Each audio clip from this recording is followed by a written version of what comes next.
The fog of the biggest doormat. Hi all. My wife of 9 years and 3 children had an affair starting with a one-night thing at the beginning of March 2021. That later developed online and eventually in person into a full-blown true unconditional love, soulmates, most emotionally intimate ever physical affair. The OM is married, reasonably happily enough to fear exposure, lives halfway across the country, and is also working with my wife on a legal case. They are both attorneys. Basically, they both knew their relationship would never be more than it was at the time: frequent, intimate, physical, mutually supportive messaging with occasional thing for a day or two out of town, coinciding with business. Our marriage was definitely troubled prior to the affair. And no, that's not just her opinion. I had been depressed for several years and had been a less than stellar partner and stay-at-home dad. Our intimacy levels had tanked, and our physical life, while not infrequent, averaging once a week over the last 3 years, was beset with issues of high desire, low desire, pressure for intimacy from me, something I know now was deeply destructive and moronic on my part, and very little emotional intimacy in the bedroom. However, my WW did a frankly crappy job of communicating her unhappiness, loneliness, frustration with me, mainly because, as she explains now, she was in deep denial herself and was just going along in cruise control in the marriage, not bothering to analyze her feelings about me or the marriage. When she did talk with me or about me and my issues, she explained her position in terms of her heartfelt concern for me and her desire to see me get better and get busy doing something that I find fulfilling that will make me happy. She never expressed any resentment or impatience or weakening of her commitment to the marriage. Anyways, D-Day for me was May 3rd, 2 months after it started. I just walked into it via her iPad, which I picked up because the battery in mine was dead. I turn it on, enter the password, which I created for her. A recurring theme in this story, and up popped a long chain of messages back and forth on my wife's cloud-based legal practice management webpage. The first message I saw was from my WW, 50 years with you would not be enough for me. Ouch. Scanning back over the messages was an education in betrayal and deceit and manipulation and, from her perspective, intense, unconditional, mutual love, along with intense lust. I don't know how many BSs have had the unfortunate privilege of having their WS affair written up in dirty detail, almost from the beginning, but I can say for certain that it made D-Day that much more painful. I didn't get a chance to save most of the conversations before my wife came looking for her iPad and I had to confront her. And fortunately, her response to my discovery was stonewalling, protecting the intimacy of her affair, and her claiming, as so many WSs before her, that there were bigger problems than the affair, which happened because her commitment to the marriage was very weak. Ironically, a couple of weeks prior to D-Day, my wife decided we would benefit from marriage counseling, and we were to have our first meeting 4 days after D-Day. She retreated and talked to her best friend, who told her she thought my WS had been unhappy with me for years. She then came back the next day and said that she was done with date nights with me,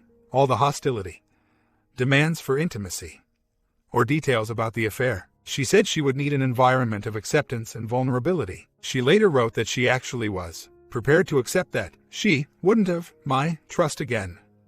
Missing was much of any remorse for her betrayal and deceit. Yeah, she said she was sorry about the lies, but that's about it. Needless to say, her reaction was about the worst-case scenario to me exposing her affair. The hostility of which she speaks was only present after D-Day, although it would continue for weeks as she continued to stonewall and I continued to vent. In retrospect, I wish I had outed the other man to his wife right away. I wasn't sure at first how that would affect her client, and there was an issue of privileged info.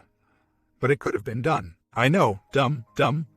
I let myself fear for my marriage and let my wife basically threaten divorce if I exposed the other man or if I insisted on what she called demands for emotional intimacy, like demands for transparency about the affair. She claimed that she didn't have emotional trust in me, and she feared that if she opened up, that I would manipulate her or intentionally hurt her. Anyways, we went to a couple of marriage counselor meetings before she called me after her solo meeting and said that we needed a new counselor. Lots of reasons were given, but the one that stuck with me is the counselor told her that in a marriage, you can have trust or privacy, but not both. That was unacceptable to her, so we had to get a new counselor. Second counselor, recommended by a friend of hers, was much more sympathetic with WS, even going so far as to say it was understandable that my WS was still in contact with the other man, because our marriage is a desert and her affair is an oasis, and she is rightfully fearful of jumping back into the desert. After a few sessions with her, along with her kicking me out of a session and saying unequivocally that I had a certain personality disorder which I did not have, and which I refuted point by point in an email. I had to stop our sessions with that counselor. And now we are going to start with counselor number 3. Actually, number 3 would have been number 1, but she had been out of town at the time. A few days after D-Day, my wife told me that she had friended the other man, by which she meant she had given him the "let's just be friends" speech, and he agreed to give us distance while we sorted through our issues. She proposed a 30-day freeze in all contact with the other man and counseling twice a week. Then reevaluate where she stood after 30 days. I told her 30 days was hardly enough, and we both agreed to leave the particulars of our counseling effort to the counselor. Her rejection of one counselor nipped that idea in the bud. I didn't believe my wife's story about now being just friends with the other man, and I was repeatedly asking her to tell the truth because I could tell she was lying. She complained that my hostility and pushiness were doing more damage to her commitment to our marriage than the intimacy issues that precipitated her affair. I told her that her views of our marriage were suddenly, post-D-Day, much more negative, and that it seemed incongruous with her view of the marriage from even a month or two earlier. She wrote to the other man early on in the affair that I have never regretted marrying my spouse, and I wouldn't imagine ever leaving him. The things he gives to me are things that someone that's too much like myself could never give to me. Even 6 days before D-Day. She says that B.S. is actually doing better than he has in a long time. He's lost 17 pounds. He's had more self-awareness lately than I can ever remember. However, as her love affair with the other man became more and more intense and passionate, and emotionally intimate, as she fell deeper in lust with him, her views of me and our marriage became less and less enthusiastic. Especially physically, she started to become repulsed by me, and could only sleep with me if she had few drinks, or if the lights were out and she fantasized about him. It wasn't just me she didn't want near her. She wrote to the other man a few weeks before D-Day that she had lost interest in one-night stands and other men simply because they could no longer compare to you. A few days later she said to the other man that I think it would make me physically sick to sleep with a particular guy she liked in the past. It's one thing to think that I'm not interested in a one-night stand, but a little disturbing for me to actually be repulsed by the thought of one. You've really changed my life. Clearly, her lust for the other man was making physical or emotional intimacy with anyone else difficult or impossible. Strangely, she claimed that she took pains to ensure that her feelings for the other man were not a product of or intensified by her issue with me and our marriage. She just completely didn't think about the other way around. Further proof of deep affair fog. When I asked her how she thought she could get away with the affair, she said that she believed she wouldn't be caught. This is a convenient self-deception that allowed her to rationalize that if she was never caught, then I would never know. And if I never knew, then I wouldn't be hurt by her affair. But then I did find out and was very hurt, so suddenly her rationalization fell apart. I also asked her how she could have thought that marriage counseling could have been productive while she was carrying on a secret love affair at the same time. She seemed not to be bothered by this contradiction and claimed that she thought it would help us communicate better, help establish better boundaries. The fact that intimacy with anyone but the other man had become repulsive to her didn't seem to concern her. I told her that her sudden pessimistic turn about our marriage was likely cognitive dissonance resolution in action. As is usually the case when you point something like that out, she doubled down on the self-deception. About 2 weeks after D-Day, I found that she had changed the password to her old and currently unused personal email account, an account that predated us as a couple, with a password that she had given me, and explained where the password came from. Instant red flag. Later I went to her office. I have a key and looked on her desktop. I found some possible passwords written down. I got it right on the first try. Lo and behold, the affair had never taken a break, and the other man had never laid off of her. My WS apologized to the other man, saying it was sad that I had invaded their privacy. She mentions the proposed hiatus and expresses that it would be very difficult to make it through the 30 days. 2 days after she had told me that she and the other man were now just friends, they exchanged the most damaging email messages of the entire affair. The other man suggests telling me that he and his wife had an open marriage, so exposure wouldn't bother him. My WS agrees with the idea, admitting it's manipulative, but that she isn't afraid to call a spade a spade. Then he tells her, like you, I am ordinarily an honest person, and I place a very high premium on honesty in my relations with others. But, in the case of you and me, there are few deceptive acts I would not engage in to keep us together. And, I feel no guilt or shame about this. None. My WS replied, Yep, I'm in agreement.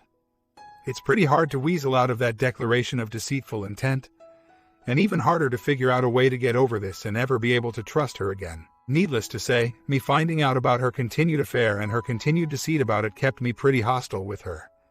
But I also knew that I couldn't confront her, as she would immediately react with feeling violated and spied upon. So, for a couple of weeks the stalemate continued. I monitored her emails and saw her and the other man plan a rendezvous on June 1st, when it became clear that she was intent on seeing him in spite of everything I knew and suspected.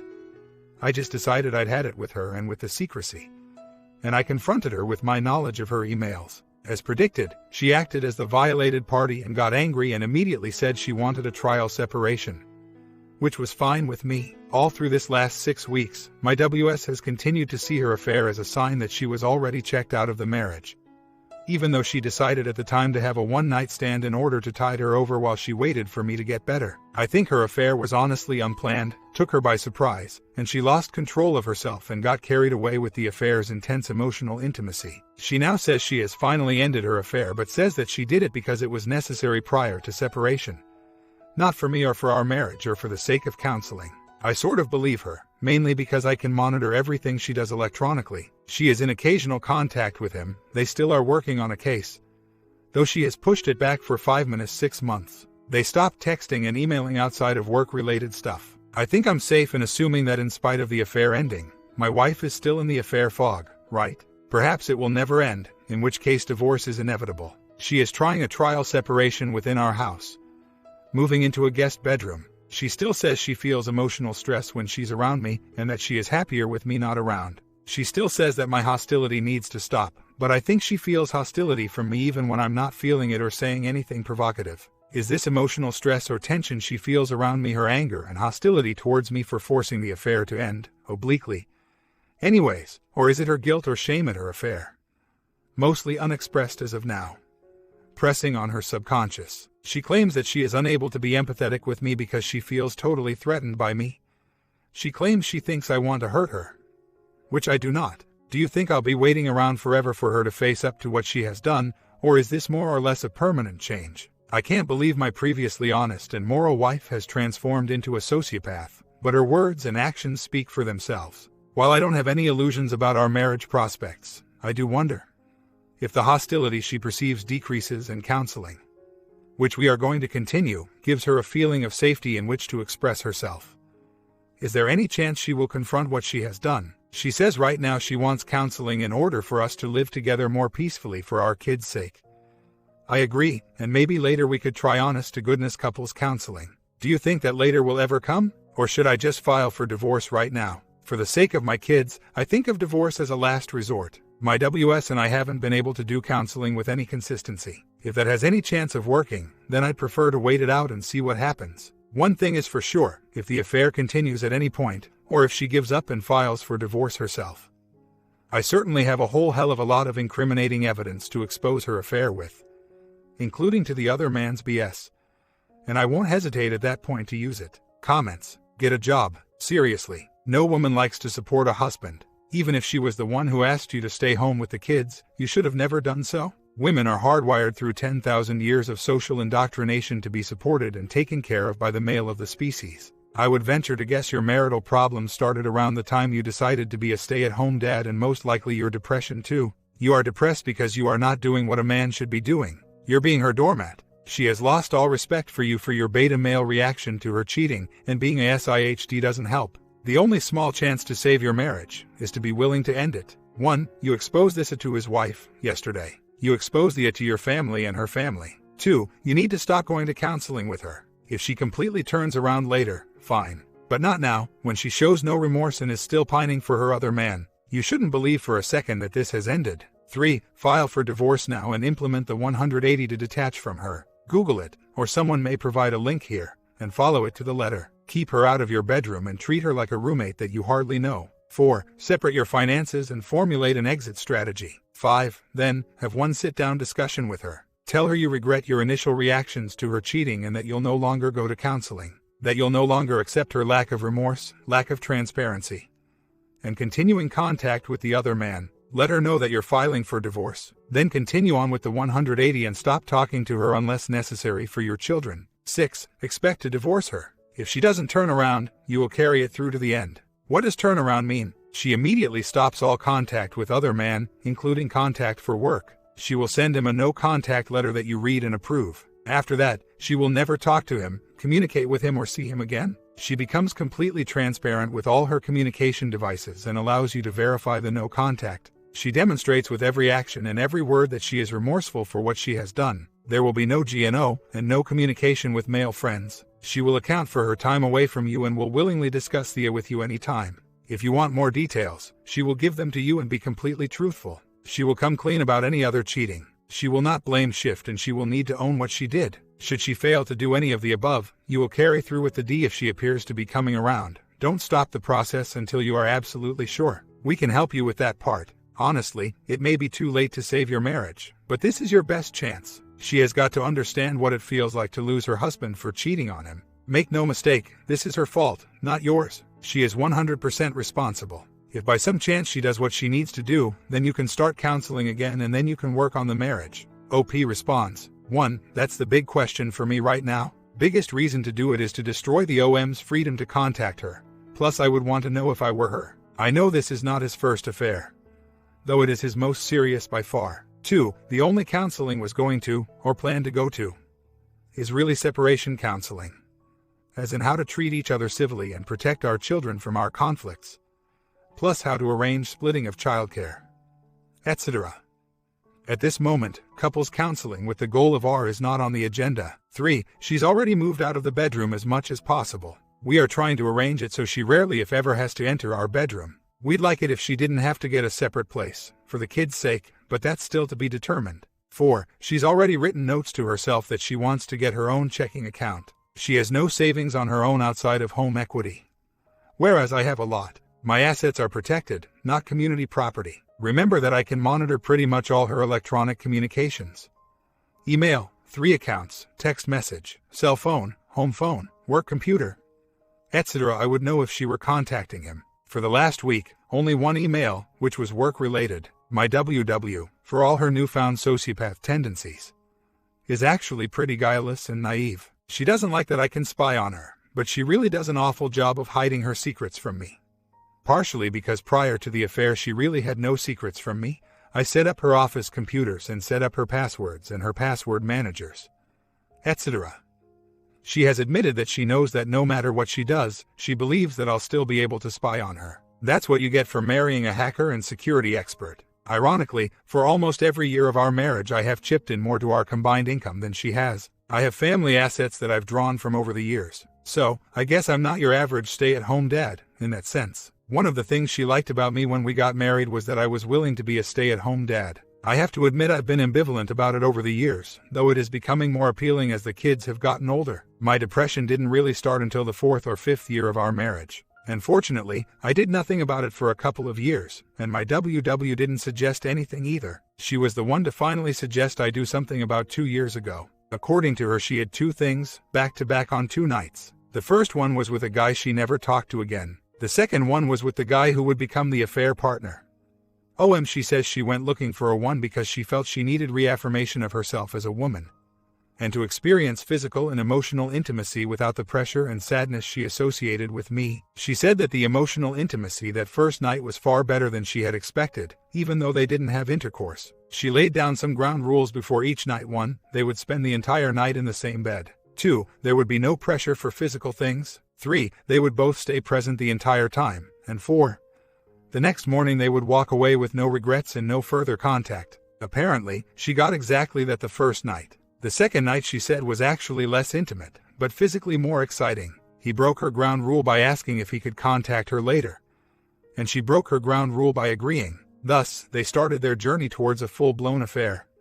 Although not for a couple of weeks. I believe in total, after that first night, they managed to spend 5 nights total with each other. It would have been 7 if not for the other man getting sick at the last minute. Most of the affair was online, with lots and lots of teasing and foreplay leading up to their trysts. So, if we include the second ONS as part of the overall affair, then she had 1 ONS prior to the affair. She did mention that she had been tempted about 9 months prior, but it hadn't worked out. I actually tend to believe that's the extent of it. She really doesn't have much of any opportunities for ONSs or affairs. If she had a strictly online EA, it would have surprised me. I'm not sure about exposing the PIA to our families. There has never been a known incidence of infidelity in my family. If there was, no one's talking. Also, there's only been 3 divorces, ever. It's likely that exposure would poison any relationship with my family, which would kill any chance of our comments. Wife is an entitled, selfish, lying, deceitful and disrespectful person. There is nothing justifiable about her cheating, nothing. No matter how bad your marriage or what you think you did wrong, you now understand that she thinks nothing of lying to you and deceiving you. She does not respect you in any way. This marriage is over and has been over for some time. You need to recover your self-respect, which you seem to have lost big time. Get a job. Get independence from her. Don't even think of R at this stage. Don't waste money or time on MC gather and secure evidence, which I believe you have done. Lawyer up and protect yourself and custody to your kids. Do the 180. Do not leave but kick her out. The piece of crap has grown kids and doesn't care about his family now. However, expose far and wide. His wife, her family and friends, their employers. Not to just stop their affair but to also make them feel the repercussions of their actions. Blow this up, post online. Isolate yourself from any of her toxic friends. The only chance you have of getting her back on the right terms is if 2 things happen. Ironically, you are genuinely ready to walk away and lose her, not want her. And for her to be truly remorseful, that means to not only acknowledge and own the wrong she has done, but to proactively do all the heavy lifting to put it right. Basically, she has to hit rock bottom, which it doesn't appear she is going to do anytime soon. Even if she did, if you did your self-healing right, there is a strong chance that you will not want her back. Do not let having kids be the reason you try to stay together, or do not expose. Staying together in a miserable marriage is a lot more destructive to kids. You have to make yourself the best man and dad you can be, physically and emotionally. This, plus getting a job, will make you a lot more attractive to her and to other hotties out there. Take control of your life, expose this, and file for divorce ASAP. OP responds, I believe in the case of when a BS unexpectedly uncovers and is devastated by infidelity, as in my case. They would argue that the WS resolves their guilt at betraying and deceiving their BS and in being the kind of person that behaves so selfishly and hurts the person they believe they love by suddenly seeing their marriage in a suddenly more negative light. And their BS especially in a harshly more negative light. Suddenly the problems in the marriage were caused by some inherent defect in the BS. Or their BS should have known how unhappy the WS was. And it's their fault for being so blind, etc.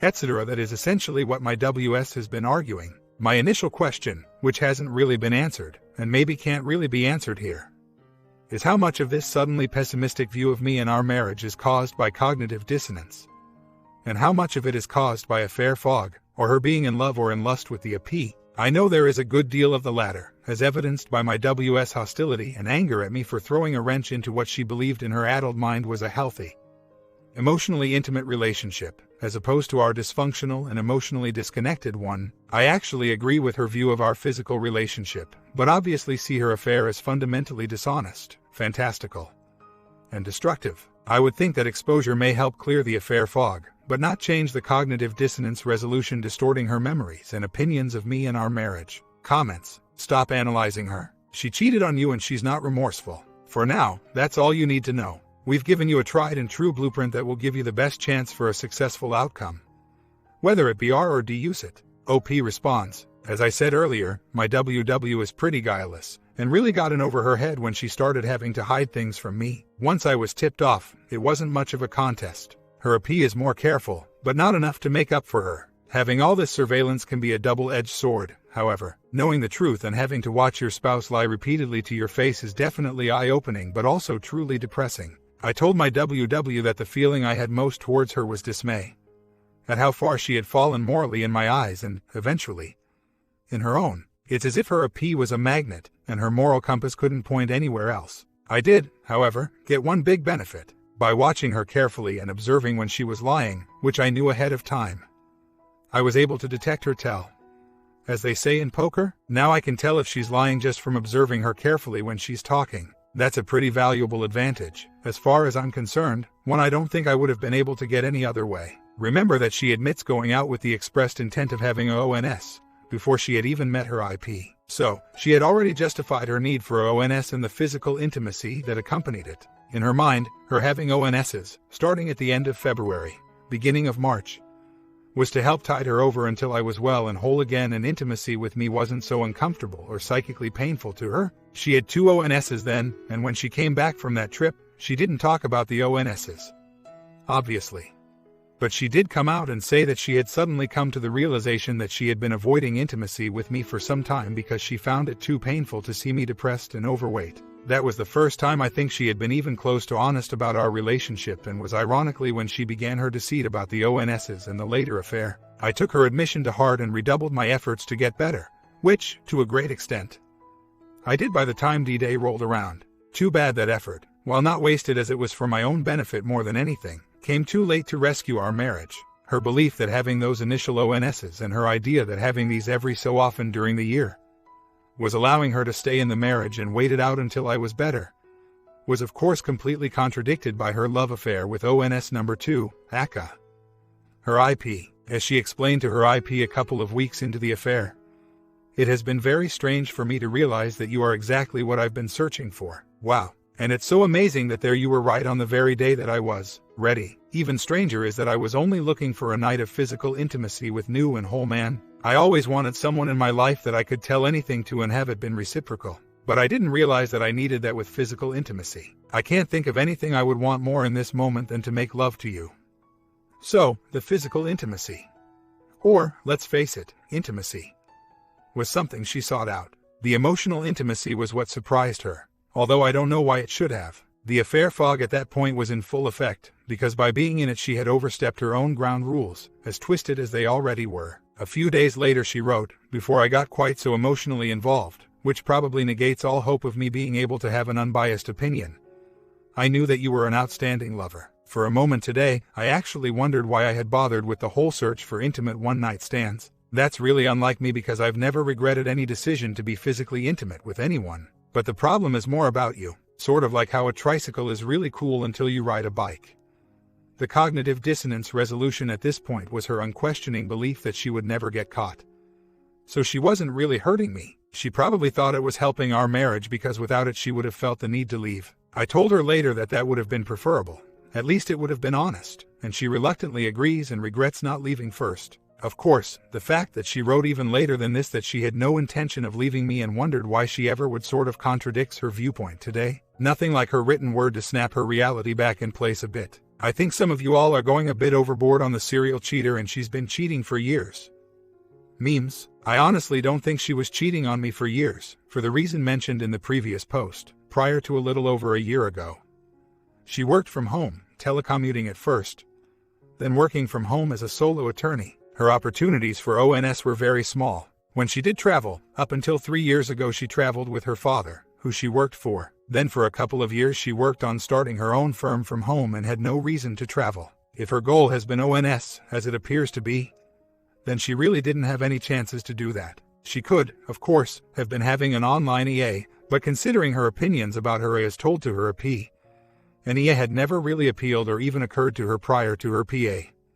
It had to start with the physical intimacy first. We're so far from R at this point it's hard to envision how such a scenario could happen. Right now, we're separating and going to counseling strictly to try and make that separation as smooth and conflict-free as possible for our kids' sake. Right now, my WS won't even talk about the issues surrounding and resulting from the she wants to minimize in-person interaction because it just causes emotional stress for her.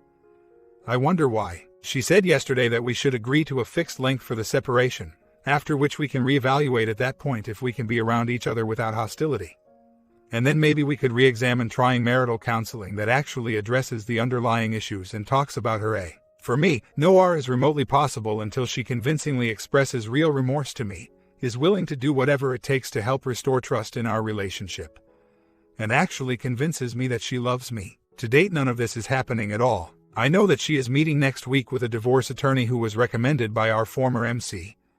Although she hasn't bothered to tell me about this meeting yet. I'm in contact with one as well, although I've neglected to tell her about that either. So no, I'm not ready to R, or accept an offer for R from her. A better question is whether she's ready to file for D, or accept without contest my filing for D listing her adultery as the justification for the D. My questions in this story have to do with her attitude and state of mind at this point. Her complete lack of remorse or interest in doing anything to reestablish trust. Her frankly sociopath new personality seems so out of character for her that I just wonder if it is sustainable or even permanent. Personally, I think it's all a defensive coping mechanism for her.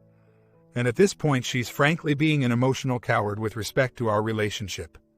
She'd rather play the part of the heartless piece of crap and run away than face her pain or mine. As to the trial separation, I agree that I don't get much out of it at all.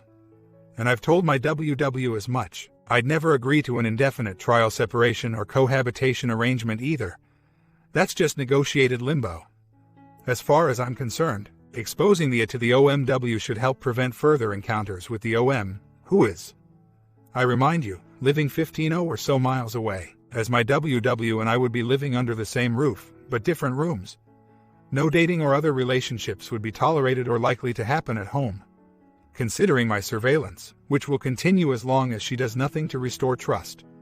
So not exactly unabated. Any trial separation, as far as I'm concerned, would have to be limited to no more than a couple of months for me to agree to it. A week later update. We had our first MC session with the new counselor. She seems a lot more neutral than the last one, and my WW seems okay with her as well. And fortunately, starting over again with a new counselor necessitates that introductory period of summarizing where we stand and what we want, which took up the entirety of our first session. We're each going to have individual sessions with the counselor in a couple of days. I'm not putting too much hope into MC, but anyone would be preferable to the last MC. So far, trial separation, much as it is going smoothly. We're not having any conflicts about or in front of the kids, which was one of the motivations for MC. We did have a big argument the night of our first MC session. My WW came in my office and saw on my screen one of her more recent emails from the other man, along with a letter I was writing. The email referred to the internal politics of a continuing legal education school and showed how her IP pulled rank and got my WW into a competitive program at the last minute.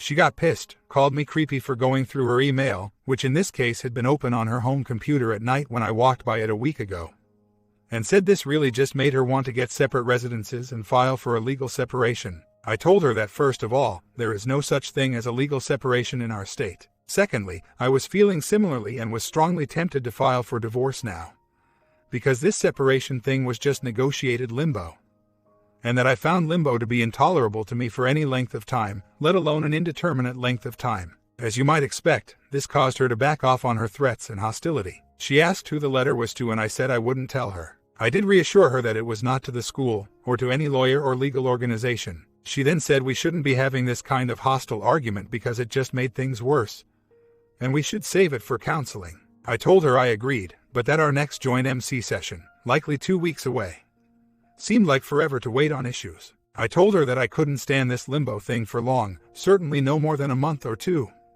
unless I felt it was contributing towards some progress in resolving our relationship. I didn't think her demand for separation was constructive because it was motivated by her desire to avoid me and avoid the emotional stress being near me caused her. I told her I thought her wanting to stay away from me, her professed happiness at minimizing contact, was just her cowardly, fearful response to her emotional stress that she would rather run away from unexamined than face up to, learn to understand, and resolve. I then said that in my opinion, the emotional stress she felt when around me wasn't caused by her perceiving my hostility towards her, at least most of the time, but by her unresolved guilt or shame at hurting me. I then said, at least I hope it's that, because if there wasn't any guilt or shame inside her then she'd suddenly become a sociopath. She then said quietly that of course there's guilt. I said that was very reassuring, but I didn't press her on that point. She left my office then and I got back to work. An hour later she came back and wanted to talk again, so we relocated to Outmaster BR to keep the kids from hearing.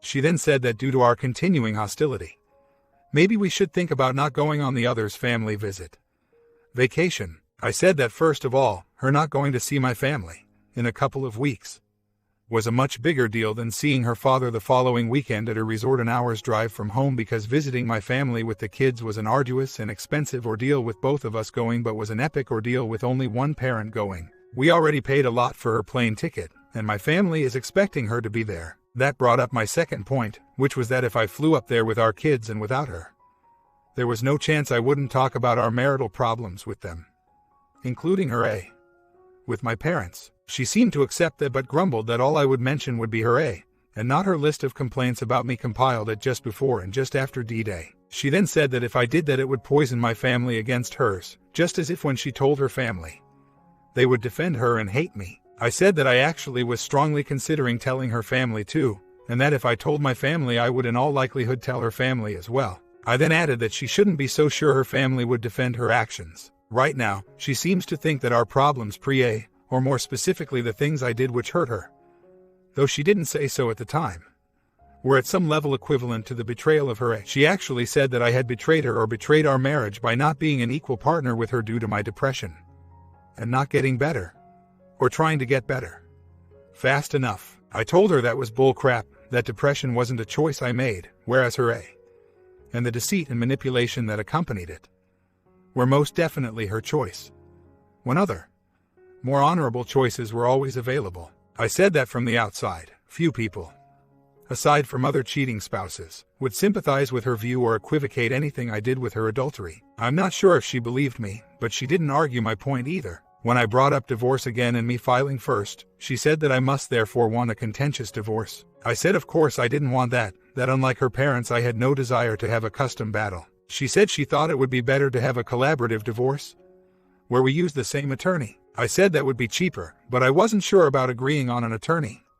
I know she is meeting one for an initial consult on Thursday, and she still denies contacting one at all. I didn't mention to her that a collaborative divorce precludes me filing for divorce citing infidelity, which, from what I have read, has no effect on custody. Fine by me, but, if proven, and I have proof in spades, can likely affect the division of assets. She was going out of town the next day, and the issue of trust and surveillance came up. She told me she is convinced that she has no privacy, and that the fact that I hadn't expressed concern that she was going to meet up with her AP was proof that I was spying on her, and that she didn't trust me not to spy on her. I said that first of all, she had given me no reason to trust her, so I felt justified in my surveillance. Then I said that no, I didn't know one way or the other if she was planning meeting her AP, although I hadn't seen any evidence to support it, but that I hadn't expressed concern because at this point, I was starting not to care about the IP. I was feeling pretty pessimistic about our marriage at that point, so I offered to go ahead and file for divorce,